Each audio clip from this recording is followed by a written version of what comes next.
Hello student, welcome to uniboard hub. My name is Ekta Bharti. आप मेरे साथ पढ़ते हैं यहाँ पर क्लास 12 की मैथमेटिक्स सब्जेक्ट, जो हमारा ये टॉपिक है यहाँ पर मैट्रिसेस। इसके अंदर हम यहाँ पर बात करते हैं मैट्रिक्स की कि मैट्रिक्स होती क्या है। हम यहाँ पे डेफिनेशन पढ़ेंगे। पहले मैट्रिक्स की डेफिनेशन है क्या। अगर मैं मैट्रिक्स की बात करूँ, मैट्रिक्स है क्या? एक अरेंजमेंट है। क्या है मैट्रिक्स? एक अरेंजमेंट है किसका? रो और कॉलम का। तो देखो डेफिनेशन देख लेते हैं हम यहाँ पर। मैट्रिक्स है क्या है? It is an arrangement of rows and column in a manual order। यहाँ पर क्या है? मैट्रिक्स एक अरेंजमेंट है रो और कॉलम का, और इसको हम it is denoted by capital letters.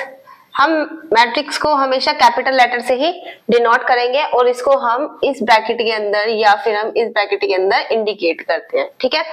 अगर मैं बात करूं होती क्या है, ए कैपिटल लेटर से हमने डिनोट किया, हमने इस ब्रैकेट के अंदर रखा। यहाँ पर हमने कुछ रोज ली। ये जो हॉरिजॉन्टल लाइंस हैं, इस तरीके की लाइन, ये क्या इंडिकेट करती है? नंबर ऑफ रोज को। जितनी रो होंगी, मतलब जितनी हॉरिजॉन्टल लाइन होगी, वो हमारी क्या है? रोज है। Horizontal lines. और जो वर्टिकल लाइंस है ये वाली, ये क्या इंडिकेट करती है? कॉलम को। ये जो लाइंस है वर्टिकल लाइंस, ये हमारी क्या इंडिकेट करती है? नंबर ऑफ कॉलम्स को। ठीक है। ये हमारी हॉरिजॉन्टल लाइन, ये नंबर ऑफ रोज को इंडिकेट करेंगे, और जो वर्टिकल लाइंस है वो हमारी नंबर ऑफ कॉलम को इंडिकेट करेंगे। ठीक है। अब बात करें यहाँ पर, जैसे सीटिंग अरेंजमेंट है, सीटिंग अरेंजमेंट में भी रो और कॉलम में तो करते हैं हम। ठीक, सीटिंग अरेंजमेंट हो गया। अब हम यहाँ पर जो ये यहाँ पे क्या रखते हैं, यहाँ पर हम एलिमेंट्स को इंडिकेट करते हैं। यहाँ पर हम एलिमेंट को अरेंज करते हैं एक तरीके से। ठीक है। अगर मैं इसको लिखूं तो a इज इक्वल्स टू, मैंने माना 1 2 3 4 5 6 3 8 8 4 5 6। ये हमारे पास एक मैट्रिक्स है जिसके अंदर रो कितनी है भाई? ये R1 रो है, ये R2 रो है, ये R3 है, और ये R4 है। R4 कितनी रो है इसके अंदर? 4 रोज है। कॉलम की अगर मैं बात करूं तो C1 कॉलम है ये वाली, C2 कॉलम है, और C3 कॉलम है। कॉलम कितनी है इसके अंदर? 3 कॉलम है। ठीक है। अगर इस मतलब इस मैट्रिक्स का अगर मैं ऑर्डर भी फाइंड करना चाहूँ तो वो क्या होगा? ऑर्डर जो होता है वो होता है m क्रॉस n टाइप का, जहां पे m क्या है? नंबर ऑफ रोज को इंडिकेट करेगा, और n कॉलम को इंडिकेट करेगा। ठीक है। अब इसी की अगर मैं बात करूं तो m क्रॉस n क्या? पहले रो आएंगे फिर कॉलम आएंगे। रो कितनी है यहाँ पर? 4, तो 4, और कॉलम कितने हैं? 3, तो 4 क्रॉस 3 का यहाँ पर क्या है? ये मैट्रिक्स का ऑर्डर है। इससे ये पता चलेगा कि 4 रो है और ये 3 कॉलम है। ठीक है। ये हमारा ऑर्डर बताता है। ठीक है। ये हमारे पास क्या है? एक मैट्रिक्स है। मैट्रिक्स को हम इस तरीके से रिप्रेजेंट करते हैं। अब इसकी हम जनरल फॉर्म देख लेते हैं। जैसे हमने यहाँ पे लिखा है 1 1 1, ये 1 1 सॉरी 1 1 है, यहाँ पे 2 है, ये 3 है। ये क्या इंडिकेट कर रहा है? अगर जनरल फॉर्म की मैं बात करूं, यहाँ पर जनरल फॉर्म में किस तरीके से करते हैं? यहाँ पर देखो, अगर मैं यहाँ पर जनरल फॉर्म की बात करूं तो जनरल फॉर्म है हमारे यहाँ पर, देखो, a is equals to A11 A12 A13 A14 dash A1n। ठीक है। A21 A22 A23 A24 dash A2n। A31 A32 A33 A34 dash A3n। Same as it is ये चलेगा हमारा AM1 AM2 AM3 AM4 dash AMN। ये हमारे पास क्या है? General form है। इसको मैं यहां से हटा देती हूँ। ठीक है। यहाँ पे क्या है हमारे पास? देखो A11 A12 A13 n हमारे पास क्या है? यहाँ पर A1 देखो A11 A12 A13 dash dash A1n A21 A23 A22 A23 A24 dash dash A2n same as it is A31 A32 A33 A34 A3n। यहाँ पर हमारे पास देखो सेम एज इट इज यहाँ पर AM1 AM2 AM3 AM4 AM और n। m यहाँ पर क्या है, रोज है भाई। m हमारे पास कितने हैं, 1 2 3 डैश डैश m हमारे पास रोज है और n हमारे पास क्या है यहाँ पर कॉलम है। ठीक है भाई m, क्योंकि ये हमारी जो है वो m क्रॉस n ऑर्डर की मैट्रिक्स है। ठीक है, यहाँ पर अगर मैं बात करूं क्या था, m हमारे पास क्या है, नंबर ऑफ रोज, और n क्या है, नंबर ऑफ कॉलम। ये तो हो गया हमारा मैट्रिक्स का रिप्रेजेंटेशन जर्नल फॉर्म में। अब ये A11 क्या इंडिकेट कर रहा है, A11 कर रहा है ये हमारे पास क्या है, फर्स्ट रो, ये सेकंड रो, ये थर्ड रो, ये वाली m rows. Same as it is ये C1 कॉलम है, ये C2 कॉलम है, ये C3 कॉलम है, डैश डैश ये n कॉलम है। इस तरीके से हम लेके चलेंगे। A11 क्या इंडिकेट करता है, फर्स्ट रो का पहला, ये रीड करो A11 फर्स्ट रो का first element, same as it is first row का सेकंड एलिमेंट, फर्स्ट रो का थर्ड एलिमेंट, फर्स्ट रो का फोर्थ एलिमेंट। जैसे हमने यहाँ पे लिखी थी matrix A is equal to 1 2 3 4 5 6 3 8 8। तो ये जो है 1, ये क्या है, फर्स्ट रो का फर्स्ट एलिमेंट, ये क्या है, सेकंड रो, फर्स्ट रो का सेकंड एलिमेंट, ये फर्स्ट रो का third element. Same as it is 4 की बात करूं तो 4 क्या है, सेकंड रो का first element, A22 second row का second element, A23 second row का third element. Same as it is यहाँ पे भी ये A31 थर्ड रो का फर्स्ट एलिमेंट। ठीक है, क्यों, ये कितने ऑर्डर की है, 3 क्रॉस 3 ऑर्डर की मैट्रिक्स है भाई, क्यों, 3 ही रो है और 3 ही हमारे पास कॉलम है। ठीक, एक तो ये होता है, और इसको हम इस तरीके से भी लिख सकते हैं, A is equals to bracket में AIJ और M क्रॉस N, इसको हम इस तरीके से भी लिख सकते हैं भाई। क्या है, A हमारे पास मैट्रिक्स है, AIJ टाइप के एलिमेंट है, और कितने ऑर्डर की है, M क्रॉस N ऑर्डर की है। M क्रॉस N ऑर्डर की है तो M हमारा, अगर मैं इसको ही लिखूं तो इसे क्या लिख सकते हैं, M कहाँ से चल रहा है, 1 2 3 डैश डैश से लेके M तक भाई, M तक ही तो जा रहा है, और N की वैल्यू कितनी जा रही है, 1 2 3 से लेके ये N तक इंडिकेट कर रहा है। ठीक है, तो ये हमारे पास क्या है, इसका रिप्रेजेंटेशन ये भी। ठीक, अब कभी कभी क्वेश्चन किस तरीके से आता है, कभी हमारे पास आ गया कि राइट या construct a 2 cross 3 matrix of A, हमारे पास जनरल फॉर्म दे देंगे AIJ, और यहाँ पे 2 क्रॉस 3 की मैट्रिक्स है, 2 क्रॉस 3 की मैट्रिक्स दे दिया यहाँ पर। ठीक है, अब AIJ में एलिमेंट कैसे आते हैं हमें पता ये होती है, हमारे पास ये दे देंगे 2i प्लस 3j, इसको निकालो भाई, कंस्ट्रक्ट करो 2AIJ का जो एलिमेंट है वो इस टाइप का है, 2i प्लस 3j का। तो अगर तुम यहाँ से A11 निकालोगे, 2 क्रॉस 3 की मैट्रिक्स बनानी है, 2 क्रॉस 3 की मैट्रिक्स कितने ऑर्डर की बनेगी, यहाँ पे 2 क्रॉस 3 की अगर मैं बात करूं, देखो यहाँ पर हमारे पास क्या है, ये मैट्रिक्स है A is equal to AIJ। देखो इसको मैं यहाँ से हटा देती हूँ, नोट करना है, देखो इसको हटा दिया मैंने। हमने यहाँ पर मैट्रिक्स जो ली थी इसको भी हटा देती हूँ। क्वेश्चन था हमारा यहाँ पर, construct a matrix of order 2 cross 3 where AIJ जो एलिमेंट है वो लिया था हमने 2i प्लस 3j टाइप का, ये लिया था। ठीक है, अब देखो क्या कर रहा है कि हमारे पास भाई, हमें पता है A हमारे पास क्या है, ये इस तरीके की मैट्रिक्स है। ठीक, AIJ क्या दे रखा है, 2i प्लस 3j। अब हमें यहाँ पर करना क्या है, कंस्ट्रक्ट करनी है एक मैट्रिक्स कितने ऑर्डर की, 2 क्रॉस 3 ऑर्डर की। 2 क्रॉस 3 ऑर्डर का मतलब क्या है, जिसमें 2 रो है भाई, 2 रो 3 कॉलम, तो 2 रो 3 कॉलम इस तरीके से आएगी।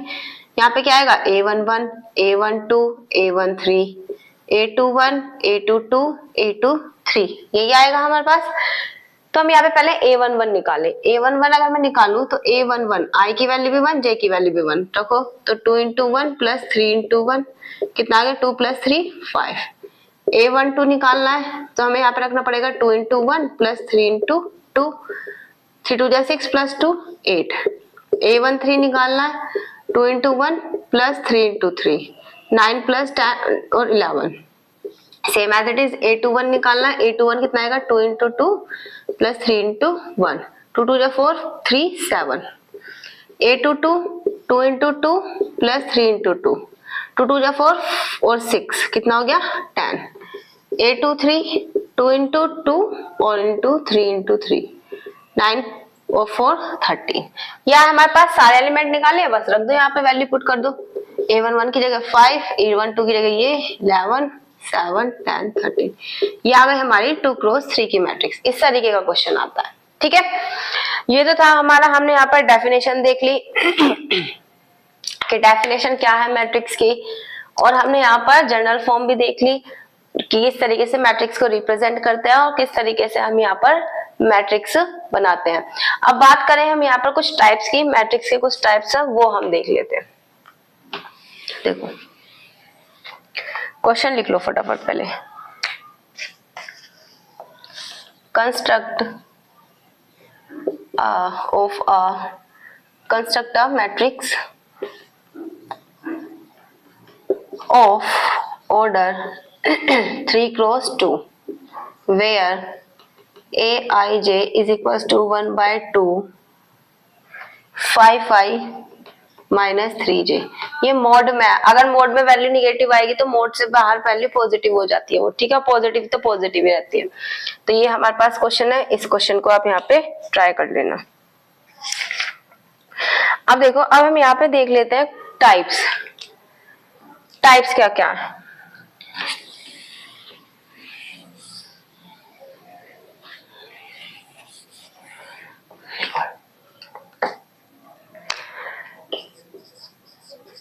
Types of a matrix. यहाँ पर अलग अलग तरीके की क्या है मैट्रिक्स है, टाइप्स है। एक तरीके से देखा जाए, फर्स्ट है हमारी यहाँ पर बात करें हम रो मैट्रिक्स की, कि रो मैट्रिक्स है, कॉलम मैट्रिक्स है, स्केलर मैट्रिक्स है, डायगोनल मैट्रिक्स है, और हमारे पास आइडेंटिटी मैट्रिक्स है। ठीक है, बहुत सारी मैट्रिक्स है, वो हम वन बाय वन डिस्कस करते हैं। देखो पहले हम बात करते हैं यहाँ पर रो मैट्रिक्स की, कि रो मैट्रिक्स क्या है। अगर मैं यहाँ पर रो मैट्रिक्स की बात करूं तो रो मैट्रिक्स वो मैट्रिक्स है जिसके अंदर सिर्फ सिंगल एक रो हो। क्या हो? सिंगल एक रो हो, और एम, भाई हमारे पास जो मैट्रिक्स थी अभी तक हमने जनरल फॉर्म पढ़ी, वो पढ़ी है हमने एम क्रॉस एन मैट्रिक्स का, मतलब एम क्रॉस एन ऑर्डर की मैट्रिक्स पढ़ी है। ठीक है, यही पढ़ी है। तो अगर हमारे पास रो मैट्रिक्स की बात करें तो रो में सिर्फ रो मैट्रिक्स के अंदर सिर्फ एक रो होनी चाहिए और एन कॉलम होनी चाहिए। ठीक है, contain only one rows and N column. ठीक है, क्या है हमारे पास, एक रो होनी चाहिए और एन कॉलम, मतलब कितनी भी कॉलम हो लेकिन रो सिर्फ उसमें क्या होनी चाहिए, एक ही होनी चाहिए। तो अगर मैं मैट्रिक्स बनाऊं A इज इक्वल्स टू, तो हम इसे लिख सकते हैं 1 2 3 4 5, भैया लिख दे। सिर्फ क्या है इसके अंदर, एक रो, एक रो। भाई ऑर्डर एम क्रॉस एन है, एम क्या इंडिकेट करता है, नंबर ऑफ रोज, एन क्या इंडिकेट करता है, कॉलम को। अगर मैं कॉलम की बात करूं तो C1 C2 C3 C4 C5, कितने कॉलम है, 5, तो 1 क्रॉस 5 ऑर्डर की मैट्रिक्स है। रो मैट्रिक्स क्या है, जिसके अंदर सिर्फ एक रो हो एंड कॉलम्स हो, वो हमारे पास क्या कहलाई जाती है, row matrix. Same as it is column matrix है। कॉलम मैट्रिक्स, कॉलम मैट्रिक्स के अंदर क्या है, सिर्फ contain only one column and M rows, जिसके अंदर क्या हो, एम रो हो और एन की जगह सिर्फ क्या हो, एक हो, तो एक कॉलम हो। तो अगर मैं इसको बनाऊं तो A इज इक्वल्स टू 1 2 3 4, ये लिख लो। भाई कॉलम की यहाँ पे रो की बात करिए, R1 रो, ये R2 रो, ये R3 और ये R4। कॉलम की क्या बात करें, C1 कॉलम है, तो ये कितने ऑर्डर की मैट्रिक्स बनाई, ये जो भी बन के आई, ये बन के आई 4 क्रॉस 1, 4 रो है, एक कॉलम है। तो ये हमारे पास क्या है, कॉलम मैट्रिक्स। फटाफट से नोट करो।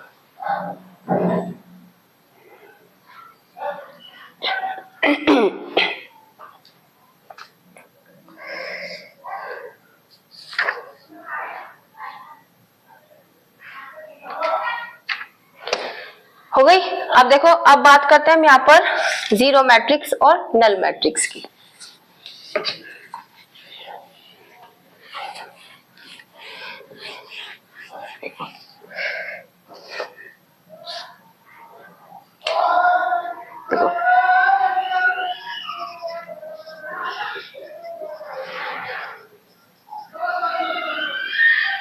जीरो और देखो, जीरो और नल मैट्रिक्स, जीरो और नल मैट्रिक्स है क्या यहाँ पर कि वो मैट्रिक्स जिसके सभी एलिमेंट क्या हो जाए, जीरो हो जाए, तो वो हमारी क्या कहलाई जाती है, जीरो मैट्रिक्स कहलाई जाती है। अ मैट्रिक्स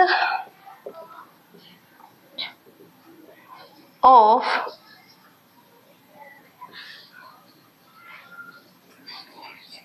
a matrix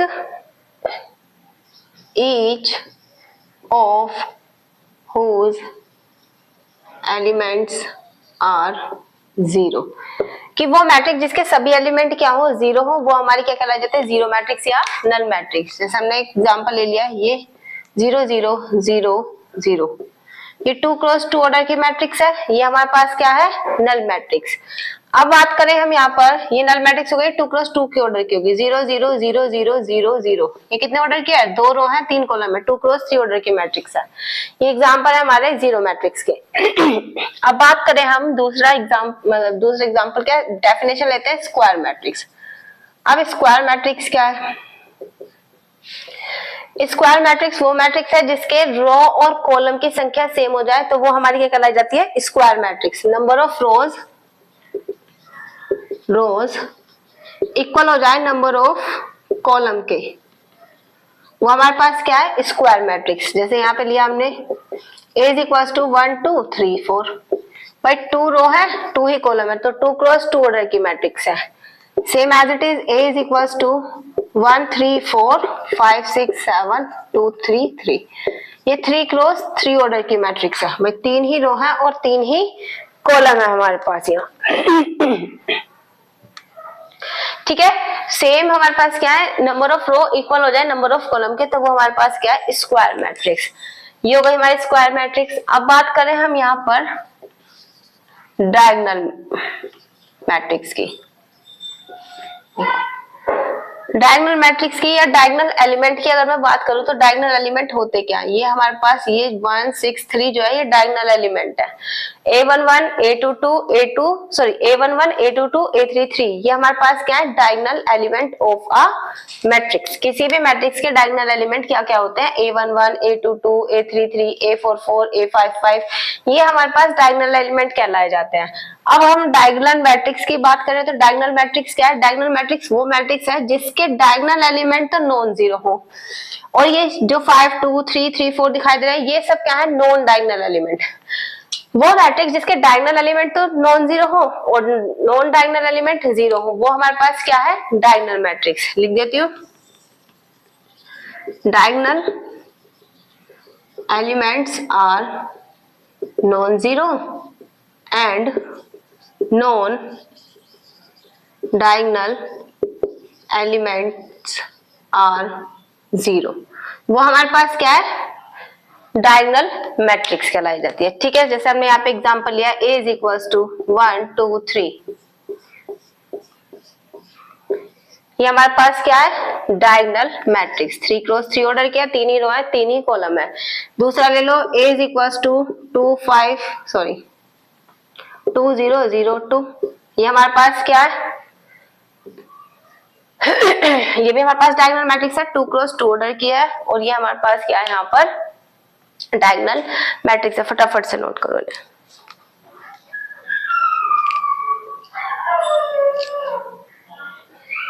देखो, ये हो गया हमारे यहाँ पर डायगोनल मैट्रिक्स। अब हम बात करें यहाँ पर, डायगोनल मैट्रिक्स भी हो गया हमारा यहाँ पर। अब हम बात करते हैं स्केलर मैट्रिक्स की और यूनिट मैट्रिक्स की। देखो फटाफट से, स्केलर और यूनिट मैट्रिक्स क्या होती है, हटा दो इसे भी। अब बात करें हम यहाँ पर स्केलर मैट्रिक्स।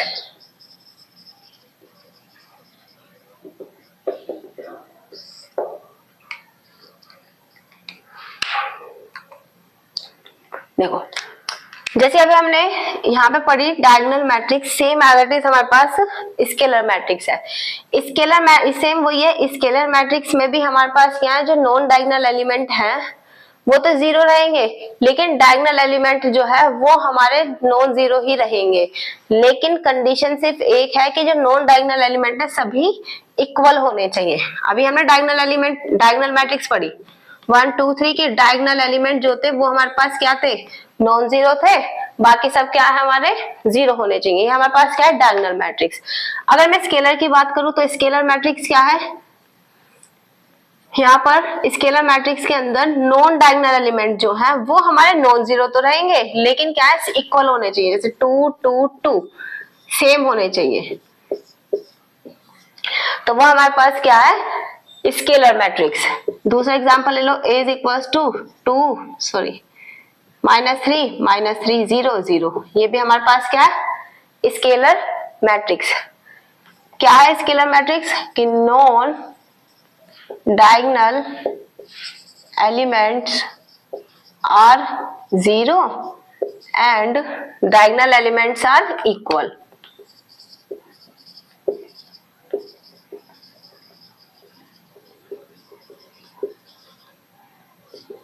इक्वल हो, कैसे हो, लेकिन नॉन जीरो ही हो, ठीक है, नॉन जीरो नंबर हो। ये हमारे पास क्या है, यहाँ पर स्केलर मैट्रिक्स, ये हमारे पास कहलाई जाती है स्केलर मैट्रिक्स। अब हम बात करते हैं, स्केलर मैट्रिक्स हो गया, अब है हमारे यहाँ पर next definition unit matrix. Unit matrix बोलते हैं या फिर इसे बोलते हैं हम यहाँ पर आइडेंटिटी मैट्रिक्स। अब आइडेंटिटी मैट्रिक्स के अंदर क्या है, आइडेंटिटी मैट्रिक्स के अंदर ये है सेम वही कि डायगोनल एलिमेंट हमारे पास नॉन जीरो हो और नॉन डायगोनल एलिमेंट जीरो हो, बट कंडीशन क्या है कि जो नॉन डायगोनल एलिमेंट है वो हमारे पास 1 1 होने चाहिए। तो ये 1 1 1, ये हमारे पास क्या है, आइडेंटिटी मैट्रिक्स की नॉन डायगोनल एलिमेंट के सभी एलिमेंट 1 होने चाहिए, बाकी सब 0 होने चाहिए, वो हमारे पास यूनिट मैट्रिक्स या आइडेंटिटी मैट्रिक्स कहलाए जाते हैं। कितने ऑर्डर किया है, 3x3 ऑर्डर किया है। ऐसे ही हम इसको लिख सकते हैं 1 0 0 1, ये 2x2 ऑर्डर की मैट्रिक्स है। और आइडेंटिटी मैट्रिक्स को हम आई से इंडिकेट करते हैं, ठीक है।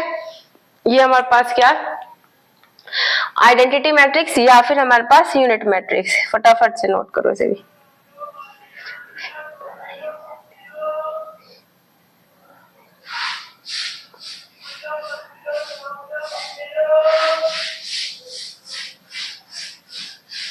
देखो हो गया। अब हम यहाँ पर अब देखो ये हो गया ना। अब हम यहाँ पर बात करते हैं कंपैरेबल मैट्रिक्स और हमारे पास इक्वल मैट्रिक्स। फिर इसके कुछ क्वेश्चंस है वो देखेंगे हम। अब देखो, अब हम यहाँ पर क्या करते हैं, यहाँ पर देखते हैं कुछ डेफिनेशंस। देखो, कंपेरेबल मैट्रिक्स वो मैट्रिक्स है, कंपेरेबल मतलब क्या होता है कि हम दो मैट्रिक्स को क्या करें, यहाँ पर कंपेयर करें। कंपेयर किस तरीके से करेंगे, यहाँ पर comparable matrix, two matrix A and B are said to be comparable if they are of the same order. Comparable matrix वो मैट्रिक्स है कि जिसके ऑर्डर सेम हो जाए, वो हमारे पास क्या कहलाई जाती है, कंपेरेबल मैट्रिक्स कहलाई जाती है। If they are same order, same order की होंगी तभी हम क्या कर सकते हैं उनको। देखो कंपेरेबल मैट्रिक्स क्या है, हमारे पास two matrix A and B are said to be comparable if they are of the same order. कि क्या कहती है कंपेरेबल मैट्रिक्स की, जो हमारे पास दो मैट्रिक्स कंपेरेबल मैट्रिक्स तब कहलाई जाएंगी अगर उन दोनों मैट्रिक्स का ऑर्डर सेम है, तभी हमारे पास क्या है, वो दोनों कंपेरेबल मैट्रिक्स हैं, ठीक है। तो if they are of the same order then A and B are comparable matrix। कि दो मैट्रिक्स कंपेरेबल कब कहलाए जाएंगे, जब उनका ऑर्डर सेम हो, तभी हमारे पास कंपेरेबल मैट्रिक्स होंगी। जैसे मैंने ए मैट्रिक्स ली 1 2 3 1 1 1, कितने ऑर्डर किया, 2x3 ऑर्डर किया। दूसरी मैट्रिक्स ली 1 5 4 1 0 0, ये भी 2x3 ऑर्डर किया है, दोनों का ऑर्डर सेम है, तो ए क्या है, कंपेरेबल मैट्रिक्स है किसके, बी के। सेम एज इट इज बात करें हम, ये तो गए कंपेरेबल मैट्रिक्स, अब बात करते हैं हम यहाँ पर इक्वल मैट्रिक्स की। इक्वल मैट्रिक्स क्या है, two matrix A and B are said to be equal matrix if they are of the same order, कि दोनों का ऑर्डर तो सेम हो, and their corresponding elements are equal, कि कोरस्पॉन्डिंग एलिमेंट्स भी इक्वल है, तो वो हमारे पास क्या कहलाई जाती है, इक्वल मैट्रिक्स कहलाई जाती है। कि they are of the same order and their corresponding elements are equal, कि कोरस्पॉन्डिंग एलिमेंट्स भी इक्वल हो गए। जैसे हम एग्जांपल ले लें, ए मैट्रिक्स ली मैंने a11 a12 a21 a22, same as it is B matrix ली b11 b12 b21 और b22। देखो कोरस्पॉन्डिंग एलिमेंट का मतलब क्या है, इस मैट्रिक्स का a11 एलिमेंट बी मैट्रिक्स का b11 एलिमेंट इक्वल हो, a11 इक्वल हो b11 के, a12 इक्वल हो b12 के, a13 इक्वल हो b13 के, b13 तो है ही नहीं यहाँ पर, b21 के, और यहाँ सॉरी a21 इक्वल हो b21 के और a22 इक्वल हो b22 के। ये हमारे पास कोरस्पॉन्डिंग एलिमेंट्स है। अगर कोरस्पॉन्डिंग एलिमेंट्स इक्वल है तो वो हमारे पास क्या कहलाई जाती है, इक्वल मैट्रिक्स। और इसी पर हमारे पास क्या होता है, क्वेश्चन आता है। देखो क्वेश्चन देख लेते हैं, फिर आगे हम कंटिन्यू करते हैं।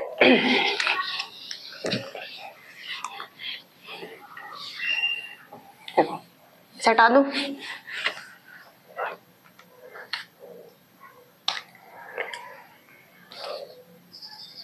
क्वेश्चन है हमारे पास, find X Y Z W when X minus Y 2z plus W 2x plus Z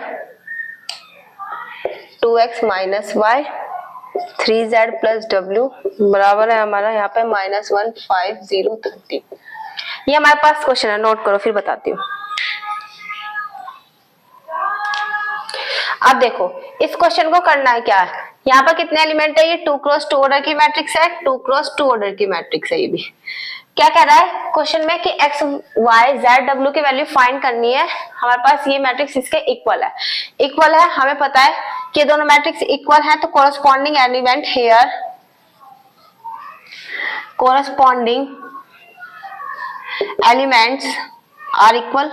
इनके कोरस्पॉन्डिंग एलिमेंट्स कैसे हैं, इक्वल है। इक्वल है मतलब x माइनस वाई इक्वल है -1 के, a11 b1 के equal, 2x plus Z equal है 5 के, 2x माइनस वाई इक्वल है 0 के, और यहाँ पे 3z प्लस w इक्वल है 13 के। भाई यही है हमारे पास इक्वेशन।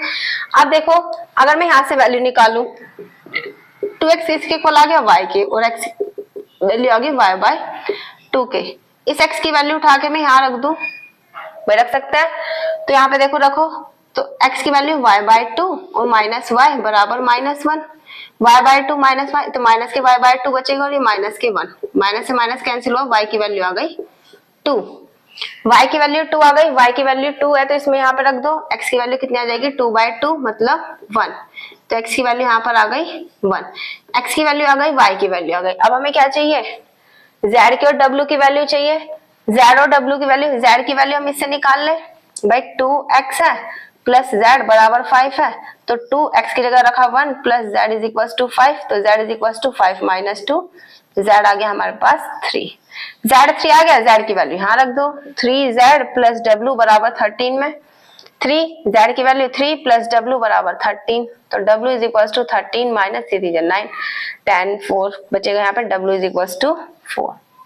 ठीक है, यहाँ से इस तरीके से हमें ये वाला क्वेश्चन करना है, ये क्वेश्चन आता है इसके अंदर। यहाँ पे हो गया हमारा इक्वल मैट्रिक्स कंप्लीट। फटाफट से इसको नोट करो।